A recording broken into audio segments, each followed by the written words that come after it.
मैं लफ्ज़ सोच सोच कर थक सी गई।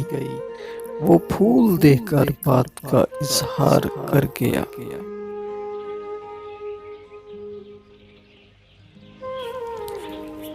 खिज़ां की धूप से शिकवा फजूल है मौसम। मैं यूं भी फूल थी, आखिर मुझे बिखरना था।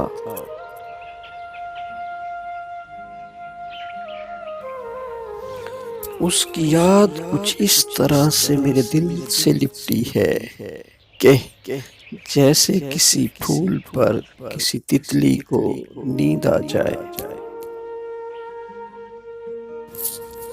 सुना है बोले तो बातों से फूल झड़ते हैं। ये बात है तो चलो बात करके देखते हैं।